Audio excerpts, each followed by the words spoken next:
नमस्कार good morning everyone मो आर्या आज गुरुत्वपूर्ण खबर गुड़िक आपण मानक जनइबी न्यूज गुड़िक भल लगे निश्चित भाव गोटे लाइक करी चैनल को सब्सक्राइब कर चलतु आज गुरुत्वपूर्ण खबर गुड़िक नजर पकाइबा। तेबे पछकु पछ लघुचाप आसंता 8 तारिख पर्यंत बिजुली घड़घड़ी सहित प्रबल अति प्रबल बरसिम वर्षा। तेबे आसंता 6 तारिख ठारू पुणी थरे राज्य में बढ़ीजिव वर्षा। पश्चिम ओडिशा एवं उत्तर आभ्यंतरण अधिक वर्षा हेबो। किछि स्थान रे अति प्रबल वर्षा हेबाकु जाउछि। वरिष्ठ पाणीपाग विशेषज्ञ प्रोफेसर सुरेंद्रनाथ पशुपालक एही आकलनटी करि अछन्ति। प्रोफेसर पशुपालक आकलन करि कहिसन्ति एबे सृष्टि होइथिबा घूर्णिबलय प्रभाव रे 4 तारिख पर्यंत लागि रहिबो वर्षा। सुंदरगढ़ संबलपुर जाए पश्चिम ओडिशा और छत्तीसगढ़ रे भारी वर्षा हेबो बोली जणा पड़ी अछि। आसंता 6 तारिख रे झारखंड और संलग्न उत्तर ओडिशा उपरे एक घूर्णिबलयटी सृष्टि हेबाकु जाउछि। यार प्रभाव रे वर्षाटी आहुरी बढ़िबो। 6 तारिख संध्यारू बढ़ीजिबो वर्षा। पश्चिम और उत्तर आभ्यंतर रे 8 तारिख जाए छेचिबो वर्षा। तेबे सृष्टि होइतिबा घूर्णिबलयटी बंगोपसागर रे परिलिखित होइनी बोली से कहिसन्ति। तेबे लघुचापटी 12 घंटा मध्य घनीभूत होई उत्तर पश्चिम दिगरे गति करिबो। यार प्रभाव रे पश्चिम ओडिशार किछि जिल्ला रे भारी वर्षा हेबाकु जाउछि। परवर्ती खबर बेरोजगार मानकु मासकु सरकार देबे 7500 टंका। तेबे बेरोजगार युवगोष्ठी मानकु सहायता जोगाइबा आरंभ करिसन्ति सरकार। ग्रेजुएट बा स्नातक हासिल करिथिबा बेकारी मानकु मासकु 5000 टंका जोगाई दियाजिबो। सेबडी पोस्ट ग्रेजुएट एवं स्नातकोत्तर करिथिबा बेकारी मानकु मासकु 7500 टंका देबाकु घोषणा करा जाई अछि। वर्तमान समस्त शिक्षित बा योग्य आशायी मानकु नियुक्ति जगाइबार असमर्थ अछन्ति सरकार।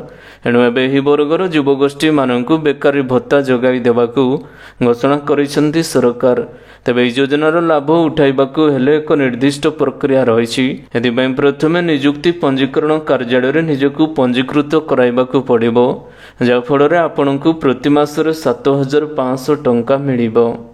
परवर्ती खबर स्वामी स्त्री को प्रति मासरे मिलिबो 5000 टंकार पेंशन। तेबे आमे आपनकु एक महान योजना विषय कहिबाकु जाउछु। एथिरे जोग देई आपण धनी हेबार स्वप्न को पूरण करि पारिबे। प्रति मासरे स्वामी स्त्री को 500 टंका लेखाएं मिलिबो पेंशन। ए योजनार नामटी होउछि अटल पेंशन योजना। ए योजनार विपुल लाभ पाइबाकू हेले किछि गुरुत्वपूर्ण शर्त रहिछि। ए योजना अधीन रे 60 वर्ष पर आपनकु प्रति मासरे 5000 टंका लेखाएं पेंशन प्रदान कराजिबो। परवर्ती खबर यूजीसी नीट 2024 पई जारी हला एक नुआ शेड्यूल। अगस्त 21 रो आरंभ हेबो परीक्षा। तबे यूजीसी नीट 2024 पई नुआ शेड्यूल टी जारी करिछि नेशनल टेस्टिंग एजेंसी। अगस्त 21 रु परीक्षा आरंभ होई सेप्टेम्बर 4 तारिख रे समाप्त हेबो। परीक्षार 10 दिन पूर्व प्रार्थी माने एनटीए रो ऑफिशियल वेबसाइट रे परीक्षा सेंटर बाबद रे समस्त तथ्यटी पाई पारिबे। 83 विषय समस्त परीक्षा कंप्यूटर भित्तिक हेबो। 2टी पर्याय एबे परीक्षा करा जिवो। सकाळ 9 टारू मध्याह्न 12टा पर्यंत समस्त शिफ्ट एवं अपराह्न 3 टारू संध्या 6टा पर्यंत द्वितीय शिफ्ट रे परीक्षा करा जिवो। परवर्ती खबर ओडिशा रे कमिला पेट्रोल एवं डीजेल दर जानतु आजिर मूल्य केते रहिछि। तेबे आज भुवनेश्वर पेट्रोल दर 100 टंका 92 पैसा रहिथिबा बेले डीजेल दाम प्रति लिटर पिछे 92 टंका 50 पैसा रहिछि। सेहिपरि देशर प्रमुख शहर रे भी पेट्रोल एवं डीजेल दरटी अपरिवर्तित रहिछि। दिल्ली रे पेट्रोल लिटर पिछे 94 टंका 72 पैसा एवं डीजेल दर 87 टंका 62 पैसा रहिछि। मुंबई रे पेट्रोल लिटर पिछा 103 टंका 44 पैसा होइथिबा बेले डीजेल लिटर पिछा 89 टंका 97 पैसा रहिछि। सेहिपरि कोलकाता रे पेट्रोल दर 104 टंका 95 पैसा थिबा बेले डीजेल दर 91 टंका 76 पैसा रहिछि। परवर्ती खबर आज पुणी कमिगला सुनार दर जानतु 10 ग्राम पिछा केते रहिछि रेट। तेबे आज भारतीय बजार रे 22 कैरेट सुनार दर 10 ग्राम रो मूल्य 64,700 टंका होइथिबा बेले 24 कैरेट रो दाम 70,580 टंका रहिछि। तेबे आमे एठारे आपनकु सूचना देबाकू चाहिबु जे आज 22 कैरेट रे 100 एवं 24 कैरेट रे 110 टंका रहिछि। सेहिपरि देशर राजधानी दिल्ली रे 22 कैरेट सुना 10 ग्राम रो मूल्य 64,850 टंका होइथिबा बेले 24 कैरेट रो दाम 70,730 टंका रहिछि। 22 କ୍ୟାରେଟ୍ରେ 100 ଏବଂ 24 କ୍ୟାରେଟ୍ରେ 110 ଟଙ୍କା କମି ଅଛି। ପରବର୍ତ୍ତୀ ଖବର, ରାଜ୍ୟ ସରକାରଙ୍କ ବଡ଼ ନିଷ୍ପତ୍ତି ବୃଦ୍ଧି କଲେ ପ୍ରଧାନମନ୍ତ୍ରୀ ଫସଲ ବୀମା ଯୋଜନାର ପଞ୍ଜୀକରଣର ଶେଷ ତାରିଖ। ତେବେ ଚଳିତ ଖରିଫ ଋତୁ ପାଇଁ ଭାରତ ସରକାର ପ୍ରଧାନମନ୍ତ୍ରୀ ଫସଲ ବୀମା ଯୋଜନାରେ ଆମ ରାଜ୍ୟରେ ଚାଷୀ ଭାଇ ଏବଂ ଭଉଣୀମାନଙ୍କ ପାଇଁ ଫସଲ ପଞ୍ଜୀକରଣର ଶେଷ ତାରିଖକୁ 10 ଅଗଷ୍ଟ ପର୍ଯ୍ୟନ୍ତ ବୃଦ୍ଧି କରିଛନ୍ତି। 10 ଅଗଷ୍ଟ 2024 ପୂର୍ବରୁ ନିଜ ଫସଲର ପଞ୍ଜୀକରଣ କରାଇ ଦେବାକୁ ଚାଷୀ ଭାଇ ଏବଂ ଭଉଣୀମାନଙ୍କୁ ଅନୁରୋଧ କରାଯାଇଅଛି। ପରବର୍ତ୍ତୀ ଖବର, କୋଟି କୋଟି କର୍ମଚାରୀମାନଙ୍କ ପାଇଁ ଗୁଡ୍ ନ୍ୟୁଜ୍, ପେନ୍ସନକୁ ନେଇ ସରକାରଙ୍କ ବଡ଼ ପ୍ଲାନ୍। ତେବେ ପୁରୁଣା ପେନ୍ସନ୍ ସ୍କିମ୍ OPSକୁ ନେଇ ଏବେ ଦେଶବ୍ୟାପୀ ଜୋର ଧରିଛି ଚର୍ଚ୍ଚା। ଅନେକ ରାଜ୍ୟରେ ପୁଣି ପେନ୍ସନ୍ ସ୍କିମ୍ ଲାଗୁ କରିବାକୁ ପ୍ରତିଶ୍ରୁତି ଦେଇଛନ୍ତି ବିରୋଧୀ ଦଳ। ଅନ୍ୟପଟେ ଜାତୀୟ ସ୍ତରରେ ମଧ୍ୟ ବିରୋଧୀ ଦଳ ପୁରୁଣା ପେନ୍ସନ୍ ସ୍କିମ୍କୁ ଲାଗୁ କରିବାକୁ ଏବେ ଦାବି କରିଛନ୍ତି। ପୁରୁଣା ପେନ୍ସନ୍ ସ୍କିମ୍ ଲାଗୁ କରିବାକୁ କେନ୍ଦ୍ର ସରକାରଙ୍କ ଉପରେ ଚାପ ପଡ଼ୁଥିବା ବେଳେ ଏଥିନେଇ ନୀରବ ଅଛନ୍ତି ସରକାର। କିନ୍ତୁ କର୍ମଚାରୀମାନଙ୍କୁ ଅଧିକ ପେନ୍ସନ୍ ଦେବା ପାଇଁ ରାଷ୍ଟ୍ରୀୟ ପେନ୍ସନ୍ ଯୋଜନା ବା NPSର ଅଦଳ ବଦଳ କରିବାକୁ ପ୍ରସ୍ତୁତି ଚଳାଇଛନ୍ତି କେନ୍ଦ୍ରର ମୋଦି ସରକାର। ଆଶା କରାଯାଉଛି ଯେ ଚଳିତ ବଜେଟ୍ରେ ଏନେଇ କିଛି ବଡ଼ ଘୋଷଣା କରିବେ କେନ୍ଦ୍ର ସରକାର, କିନ୍ତୁ ସେଭଳି କୌଣସି ଘୋଷଣା ଏପର୍ଯ୍ୟନ୍ତ କରାଯାଇ ନାହିଁ। ପରବର୍ତ୍ତୀ ଖବର, ଏହିସବୁ ଜିଲ୍ଲାରେ ବନ୍ଦ ହେଲା ଲକ୍ଷ୍ମୀ AC ବସ୍। ତେବେ ବନ୍ଦ ହେଲା ଲକ୍ଷ୍ମୀ ବସ୍, ଆଉ ଗଡ଼ିବନି ଲକ୍ଷ୍ମୀ AC ବସ୍। ମାଲକାନଗିରିରେ ଆଉ ଗଡ଼ିବନି ଲକ୍ଷ୍ମୀର AC ବସ୍। 6ଟି ରୁଟ୍ରେ ବସ୍ ଚଳାଚଳ ବାତିଲ କରାଯାଇଅଛି। RTO ବସ୍ ଚଳାଚଳ ପରମିଟ୍ ବାତିଲ କରିଛନ୍ତି। ସବୁ ବସ୍ ଅପରେଟର ଏହାକୁ ମାନିବା ପାଇଁ ନିର୍ଦ୍ଦେଶ ଦିଆଯାଇଅଛି। ବ୍ଲକରୁ ଜିଲ୍ଲା ସଦର ମହକୁମାକୁ ଚାଲୁଥିବା ଏହିସବୁ ବସ୍ ବାତିଲ କରାଯାଇଛି। ସାରା ରାଜ୍ୟରେ 57ଟି ଲକ୍ଷ୍ମୀ AC ବସ୍ ଚଳାଚଳ କରୁଥିଲା। ଏଥିମଧ୍ୟରୁ 28ଟି ବସ୍ ଚଳାଚଳ ବନ୍ଦ କରାଯାଇଅଛି। ପୂର୍ବ ସରକାର ମାଲକାନଗିରି ଜିଲ୍ଲାରୁ ଲକ୍ଷ୍ମୀ ବସ୍ ସେବା ଆରମ୍ଭ କରିଥିଲେ। ନୂଆ ସରକାର ଆସିବା ପରେ ଲକ୍ଷ୍ମୀ ବସ୍ ଚଳାଚଳକୁ ନେଇ ଅନିଶ୍ଚିତତା ଦେଖାଦେଇଥିଲା। ଏବେ ମାଲକାନଗିରି ଜିଲ୍ଲାରେ ଲକ୍ଷ୍ମୀ AC ବସ୍ ଚଳାଚଳ ବନ୍ଦ କରାଯାଇଅଛି। ପରବର୍ତ୍ତୀ ଖବର, ରାଜ୍ୟ ବାହାରୁ ଆସିବ ପୁଞ୍ଜି, 7ରୁ ନିବେଶକ ସମ୍ମିଳନୀ। ତେବେ ଶିଳ୍ପାୟନକୁ ତ୍ୱରାନ୍ୱିତ କରିବା ସହ ରାଜ୍ୟରେ ରହିଥିବା ନିବେଶ ସମ୍ଭାବନା ସମ୍ପର୍କରେ ନିବେଶକମାନଙ୍କୁ ଅବଗତ କରିବା ଲାଗି ରାଜ୍ୟ ସରକାର ନିବେଶକ ସମ୍ମିଳନୀ ଆୟୋଜନ କରିବା ଉପରେ ବିଚାର କରୁଛନ୍ତି। ଚଳିତ ମାସ 7, 8 ଏବଂ 9 ତାରିଖରେ ଶିଳ୍ପ ବିଭାଗ ପକ୍ଷରୁ ମହାରାଷ୍ଟ୍ରରେ ପୁଣେ ଏବଂ ଗୁଜରାଟର ଅହମ୍ମଦାବାଦରେ ରୋଡ୍ ଶୋଟି ଆୟୋଜନ କରାଯିବ। ଏ ସମ୍ପର୍କରେ ଶିଳ୍ପମନ୍ତ୍ରୀ ସମ୍ପଦ ଚରଣ ସ୍ୱାଇଁ କହିଛନ୍ତି ଯେ ରାଜ୍ୟ ସରକାରଙ୍କ ପ୍ରଥମ ନିବେଶକ ସମ୍ମିଳନୀରେ ଅଟୋମୋବାଇଲ, ଖାଦ୍ୟ ପ୍ରକ୍ରିୟାକରଣ, ଧାତବ କ୍ଷେତ୍ରରେ ଆନୁଷାଙ୍ଗିକ ଶିଳ୍ପ ପାଇଁ ପୁଞ୍ଜିନିବେଶ ଆଣିବା ଲାଗି ଉଦ୍ୟମ କରାଯିବ। ପରବର୍ତ୍ତୀ ଖବର, ବିମାନ ବନ୍ଦରରେ ବନ୍ୟା ପାଣି, ବିମାନ ଚଳାଚଳ ହେଲା ପ୍ରଭାବିତ। ତେବେ ପୂର୍ବ ଭାରତରେ ଲାଗି ରହିଛି ଲଗାଣ ବର୍ଷା, ଯାହାର ପ୍ରଭାବରେ ଜୀବନଯାତ୍ରା ପ୍ରଭାବିତ ହୋଇଛି। ଏହିସବୁ ମଧ୍ୟରେ ପଶ୍ଚିମବଙ୍ଗର ନେତାଜୀ ସୁଭାଷ ଚନ୍ଦ୍ର ବୋଷ ଅନ୍ତର୍ଜାତୀୟ ବିମାନ ବନ୍ଦରରେ ଲଉଡ଼ି ଭାଙ୍ଗୁଛି ଏବେ ବନ୍ୟା ପାଣି, ଯାହା ଭିଡ଼ିଓ ଏବେ ସୋସିଆଲ ମିଡ଼ିଆରେ ବେଶ୍ ଭାଇରାଲ ହେବାରେ ଲାଗିଛି। ସୁଭାଷ ଚନ୍ଦ୍ର ବୋଷ ବିମାନ ବନ୍ଦରରେ ପ୍ରବଳ ପାଣି ଜମିବା ଫଳରେ ବିମାନ ଉଡ଼ାଣଟି ବାତିଲ କରାଯାଇଅଛି। ପରବର୍ତ୍ତୀ ଖବର, ଭୁବନେଶ୍ୱରରେ ପହଞ୍ଚିଲା ଉତ୍ତରପ୍ରଦେଶରୁ ଆଳୁ ଟ୍ରକ୍। ତେବେ ଭୁବନେଶ୍ୱରରେ ପହଞ୍ଚିଲା ଉତ୍ତରପ୍ରଦେଶର ଆଳୁ। କାଲି ୟୁପିରୁ 3ଟି ଆଳୁ ଟ୍ରକ୍ ଭୁବନେଶ୍ୱର ଆଇଗଣିଆରେ ପହଞ୍ଚିଅଛି। ଆଉ 7ଟି ଆଳୁ ଟ୍ରକ୍ ଆଜି ପହଞ୍ଚିଯିବ। ଆଗକୁ ଆଳୁ ଦର ଧୀରେ ଧୀରେ କମିବାକୁ ଯାଉଛି। ପ୍ରତି ଗାଡ଼ିରେ 30 ଟନ୍ ଆଳୁ ଥିବାବେଳେ 10ଟି ଆଳୁ ଗାଡ଼ିରେ 300 ଟନ୍ ଆଳୁ ପର୍ଯ୍ୟାୟକ୍ରମେ ଆଜି ଭୁବନେଶ୍ୱରରେ ପହଞ୍ଚିଅଛି। ଉତ୍ତରପ୍ରଦେଶରୁ କ୍ୱିଣ୍ଟାଲ ପିଛା ପଡ଼ୁଛି 2400 ଟଙ୍କା। ତା ସହିତ ଟ୍ରାନ୍ସପୋର୍ଟ ବାବଦରେ 300 ଟଙ୍କା ଖର୍ଚ୍ଚ ହେଉଛି, ଯାହାକୁ ନେଇ କ୍ୱିଣ୍ଟାଲ ପିଛା ଆଳୁକୁ 2700 ଟଙ୍କା କିଣା ପଡ଼ୁଛି। ଅନ୍ୟପଟେ ପଶ୍ଚିମବଙ୍ଗରୁ ଯେଉଁ ଆଳୁ ଆସୁଥିଲା କ୍ୱିଣ୍ଟାଲ ପିଛା 2400 ଟଙ୍କା ପଡ଼ୁଥିଲା। ତା ସହିତ ଟ୍ରାନ୍ସପୋର୍ଟ ବାବଦରେ 200 ଟଙ୍କା ଖର୍ଚ୍ଚ ହେଉଥିଲା, ଯାହାକୁ ନେଇ କ୍ୱିଣ୍ଟାଲ ପିଛା ଆଳୁ 2600 ଟଙ୍କାରେ କିଣା ପଡ଼ୁଥିଲା। ତେବେ ଉତ୍ତରପ୍ରଦେଶରୁ ଏବେ ଆଳୁ ଟ୍ରକ୍ ଓଡ଼ିଶାରେ ପହଞ୍ଚିଅଛି। ଏଥିପାଇଁ ପ୍ରତି କିଲୋ 30 ଟଙ୍କା ଆଳୁ ଖୁବ୍ ଶୀଘ୍ର ହୋଇଯିବ ବୋଲି ଜଣାପଡ଼ିଛି। ପରବର୍ତ୍ତୀ ଖବର, ମହାନଦୀ ମୁହାଣରେ ଫସି ରହିଥିବା 7 ଜଣ ମତ୍ସ୍ୟଜୀବୀ ହେଲେ ଉଦ୍ଧାର।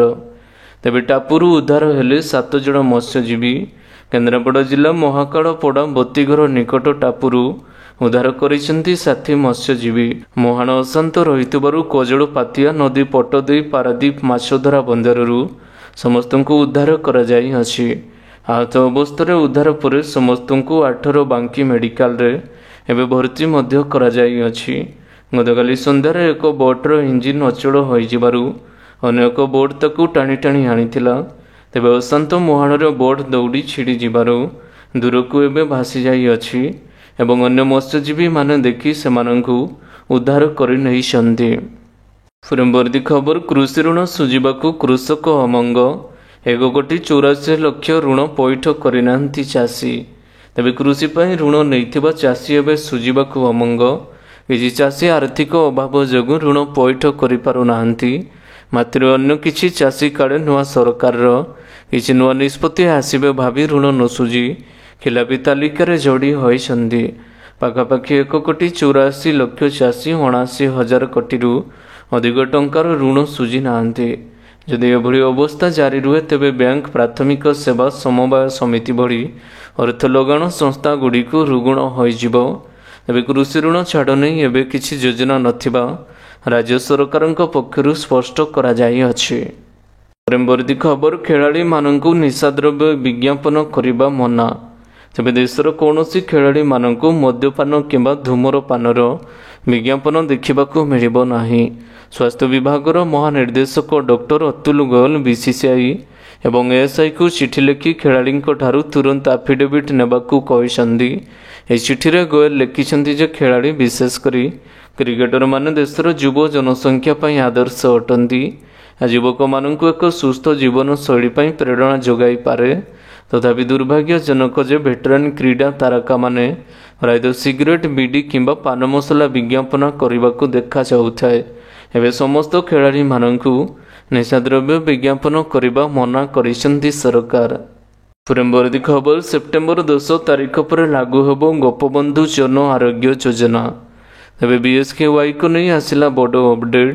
ସୂଚନା ଦେଲେ ସ୍ୱାସ୍ଥ୍ୟମନ୍ତ୍ରୀ ମୁକେଶ ମହାଲିଙ୍ଗ। ସେ କହିଛନ୍ତି BSKY କାର୍ଡ ଏବେ ଜାରି ରହିବ। ଏହାପରେ ସେପ୍ଟେମ୍ବର 10 ତାରିଖରେ ଗୋପବନ୍ଧୁ ଜନ ଆରୋଗ୍ୟ ଯୋଜନାଟି ଲାଗୁ ହେବ। ସେପ୍ଟେମ୍ବର 10 ତାରିଖରେ ଆପ୍ରୋପ୍ରିଏସନ୍ ବିଲ୍ ପାସ୍ ହେବ। ତାପରେ ପର୍ଯ୍ୟାୟକ୍ରମେ ଗୋପବନ୍ଧୁ ଆରୋଗ୍ୟ ଯୋଜନାଟି ଲାଗୁ ହେବ। ପରବର୍ତ୍ତୀ ଖବର, UPI ମାଧ୍ୟମରେ ରେକର୍ଡ ପରିମାଣର କାରବାର। ତେବେ ଡିଜିଟାଲ ଅର୍ଥନୀତିର ବିକାଶରେ ୟୁନିଫାଏଡ୍ ପେମେଣ୍ଟ ଇଣ୍ଟରଫେସ୍ର ଏକ ଗୁରୁତ୍ୱପୂର୍ଣ୍ଣ ଭୂମିକା ଗ୍ରହଣ କରିଛି। UPI ମାଧ୍ୟମରେ ଆର୍ଥିକ କାରବାର ଅତି ସହଜ ହୋଇଯାଇଅଛି। ଏଭଳି ପରିସ୍ଥିତିରେ ଏହା ଲୋକମାନଙ୍କ ମଧ୍ୟରେ କାରବାର ଏକ ଲୋକପ୍ରିୟ ମାଧ୍ୟମ ପାଲଟିଅଛି। ଜୁଲାଇର ଆର୍ଥିକ କାରବାର ଆକଳନ UPIର ପ୍ରଭାବ ସ୍ପଷ୍ଟ ହୋଇଛି। ଜୁଲାଇରେ UPI କାରବାର ଏକ ନୂତନ ରେକର୍ଡ ସୃଷ୍ଟି କରିଛି। ଏହି ମାସରେ UPI ମାଧ୍ୟମରେ 1,444 କୋଟି ଟଙ୍କାର ଏବେ କାରବାର ମଧ୍ୟ ହୋଇଛି।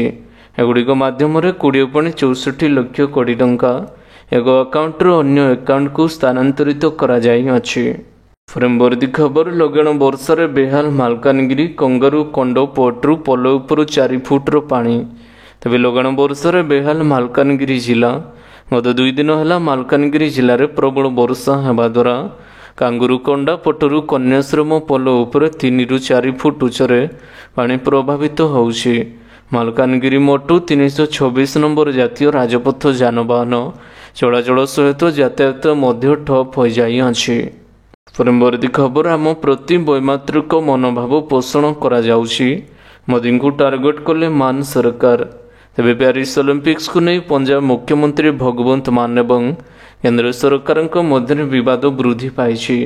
ଭଗବନ୍ତ ମାନ ଭାରତୀୟ ହକି ଦଳକୁ ଉତ୍ସାହିତ କରିବା ପାଇଁ ପ୍ୟାରିସ୍ ଯିବାକୁ ଯୋଜନା କରିଥିଲେ, କିନ୍ତୁ ଏହି ଯାତ୍ରା ପାଇଁ କେନ୍ଦ୍ର ସରକାର ରାଜନୈତିକ ମଞ୍ଜୁରୀ ଦେବାକୁ ମନା କରିଦେଇଛନ୍ତି। ଅନ୍ୟ କୌଣସି ନେତା ଦେଶର ପ୍ରତିନିଧିତ୍ୱ କରନ୍ତୁ ବୋଲି ପ୍ରଧାନମନ୍ତ୍ରୀ ନରେନ୍ଦ୍ର ମୋଦି ଚାହୁଁନଥିବା ମାନ ଅଭିଯୋଗ କରିଛନ୍ତି। ସେଥିପାଇଁ ପ୍ରଧାନମନ୍ତ୍ରୀ ନରେନ୍ଦ୍ର ମୋଦିଙ୍କ ନିର୍ଦ୍ଦେଶରେ ତାଙ୍କ ପ୍ୟାରିସ୍ ଗସ୍ତ ଅନୁମୋଦନ ହୋଇନାହିଁ ବୋଲି ମାନ ଅଭିଯୋଗ କରିଛନ୍ତି। ତେବେ ଆଶା କରୁଛି ଆଜିର ଗୁରୁତ୍ୱପୂର୍ଣ୍ଣ ଖବରଗୁଡ଼ିକ ଆପଣମାନଙ୍କୁ ନିଶ୍ଚିତ ଭାବରେ ଭଲ ଲାଗିଥିବ। ଯଦି ଭଲ ଲାଗିଥାଏ ଭିଡ଼ିଓକୁ ଗୋଟେ ଲାଇକ୍ କରନ୍ତୁ ଏବଂ ଚ୍ୟାନେଲକୁ ସବସ୍କ୍ରାଇବ୍ କରିବା ପାଇଁ ବିଲକୁଲ ବି ଭୁଲନ୍ତୁ ନାହିଁ। ଆପଣଙ୍କ ଭଲ ପାଇବା ସ୍ୱରୂପ ଭିଡ଼ିଓକୁ ସେୟାର କରିଦେବେ। ପୁଣି ଦେଖା ହେବ ଲାଟେଷ୍ଟ ଅପଡେଟ୍ରେ। ସେତେବେଳେ ପର୍ଯ୍ୟନ୍ତ ବିଦାୟ ନେଉଛି।